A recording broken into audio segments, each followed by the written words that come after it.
Ibunda Nabi Muhammad SAW, Sayyidah Siti Aminah binti Wahab, merupakan wanita keturunan Arab Makkah. Di masa kecilnya, Sayyidah Aminah banyak menghabiskan waktunya di sekitar Ka'bah. Masa kecil Sayyidah Aminah sangatlah sederhana. Ia kerap berdiri di dekat Ka'bah untuk menyaksikan orang-orang yang sedang bertawaf. Serta beliau juga menyaksikan bagaimana orang-orang yang berhaji mengerumuni sumur Zam-Zam yang airnya dapat melepaskan dahaga mereka. Demikian pula kedudukan dan kemuliaan yang diberikan Al-Quran kepada kaum Quraisy.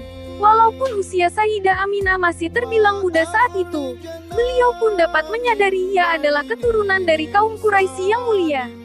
Bersama teman sebayanya, Sayyidah Aminah kecil juga kerap menghabiskan waktunya untuk masuk ke Baitul Haram.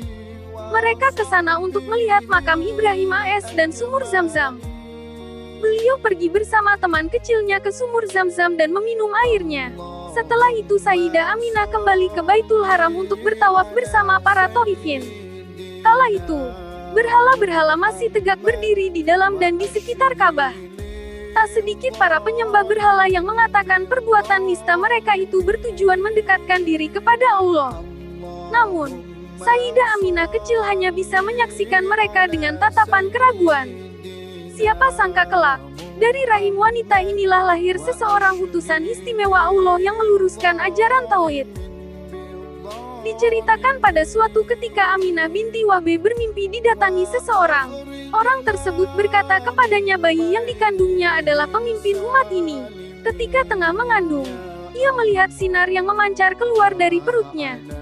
Dari sinar tersebut ia bisa melihat istana-istana Busra di Syam. Pendapat ini dikatakan Ibnu Ishaq dan banyak orang yang mengatakannya. Namun demikian, hanya Allah yang lebih tahu. Wallahu a'lam. Tidak lama berselang, suaminya Abdullah bin Abdul Muthalib meninggal dunia. Tidak lama kemudian Abdullah bin Abdul Muthalib, ayahanda Rasulullah SAW meninggal dunia.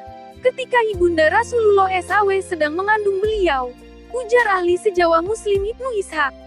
Hingga tepat pada tanggal 12 Rabiul Awal tahun Gajah Aminah binti Wahb melahirkan anak laki-laki yang tak lain adalah Rasulullah SAW.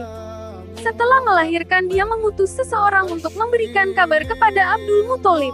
Ada pendapat yang mengatakan bahwa Abdul Muthalib membawa Rasulullah ke Ka'bah. Ia berdoa dan bersyukur kepada Allah atas nikmat yang diberikan kepadanya.